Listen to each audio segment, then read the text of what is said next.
मोबाईलचा बाळाच्या मेंदू वाढीवर किंवा मेंदूवर परिणाम होतो. नमस्कार, मी डॉक्टर कश्मीरी बडबडे, डेव्हलपमेंटल पिडियाट्रिशियन. जसं आता आपण बघितलं की त्याच्या कॉग्निटिव्ह डेव्हलपमेंटवर बाळाचा परिणाम होतो, त्याचबरोबर त्याच्या न्यूरो ट्रान्समीटर सिस्टीमवर सुद्धा मोठ्या प्रमाणामध्ये परिणाम होतो. न्यूरो ट्रान्समीटर सिस्टीम म्हणजे काय, तर एक प्रकारचे काही घटक आपल्या मेंदूमध्ये तयार होत असतात आणि ते घटक मेंदूच्या विशिष्ट सगळ्या भागांमध्ये फिरून आपल्याला काही गोष्टी करायला प्रवृत्त करतात.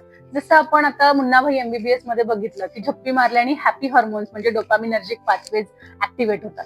तेच dopaminergic pathways even excess mobile बघितल्यानंतर फ्लड होतात आणि ते डोपामिनर्जिक पाथवेज जर फ्लड झाले तर आपल्या बऱ्याच गोष्टींवर परिणाम होऊ शकतो. म्हणजे कुठलं, तर त्याच्या शिकण्यावर परिणाम होतो, त्याचबरोबर त्याची कलनशक्ती म्हणजे मेमरीवर परिणाम होतो, त्याचबरोबर त्याची जी समज आहे त्या समजेवर परिणाम होऊ शकतो, त्याचबरोबर त्याचं जे आनंदी राहण्याचं जो एक नॅचरल आनंद असतो त्याच्यावर परिणाम होऊ शकतो.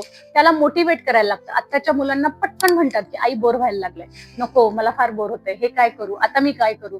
तर हे मोटिवेशनल पाथवे हे सुद्धा त्यांचे थोडे सप्रेस झालेले असतात. त्याचबरोबर रिवॉर्ड पाथवे सुद्धा त्यांचे सप्रेस झालेले असतात आणि कॉर्टिकल पाथवे सुद्धा सप्रेस झालेले असतात.